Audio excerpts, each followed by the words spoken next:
સૌ પહેલા નજર કરીશું મહત્વના સમાચારો તરફ તો અમદાવાદ પૂર્વના વિસ્તારમાં વાતાવરણમાં મોટો ફેરફાર જોવા મળ્યો છે। સમી સાંજે અમદાવાદ પૂર્વના વિસ્તારમાં ભારે પવન ફૂંકાયો। પવન સાથે ધૂળની ડમરીઓ ઉડી છે અને વાહન ચાલકો માટે હાલ મુશ્કેલી સર્જાઈ છે। અમદાવાદ પૂર્વમાં આકાશમાં કાળા ડિબાંગ વાદળાઓ છવાયા છે અને સાથે જ ધૂળો ઉડી છે અને સાથે ડમરીઓ ઉડવાના કારણે જે વાહન ચાલકો છે તેને ભારે મુશ્કેલીઓ વેઠવાનો સમય આવ્યો છે। તે ગાડીઓ નથી ચલાવી શકતા, વાહન ચલાવવામાં મુશ્કેલી જોવા મળી રહી છે।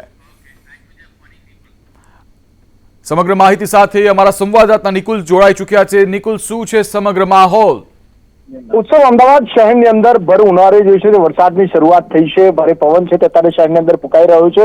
બપોર બાદ એકાએક જે ગરમીનો ઉકળાટ હતો ને તેની વચ્ચે જ જે છે તે વરસાદી ઝાપટા શરૂ થઈ ચૂક્યા હતા।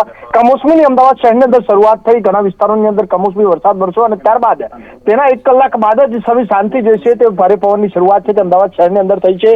અમદાવાદના પૂર્વ અને પશ્ચિમ બંને વિસ્તારોની અંદર જે છે તે ભારે પવન ફૂંકાઈ રહ્યો છે, જેના કારણે જે વાહન ચાલકો છે તે મુશ્કેલીમાં મુકાયા છે। સાથે જ ભારે પવનની સાથે ધૂળની ડમરીઓ જે છે તે ઉડી રહી છે। મહત્વની બાબત છે કે ક્યાંક વીજળી ના ચમકારા પણ જે છે તે અમદાવાદ શહેરની અંદર જોવા મળ્યા છે। જી નિકુલ, સમગ્ર માહિતી બદલ આભાર।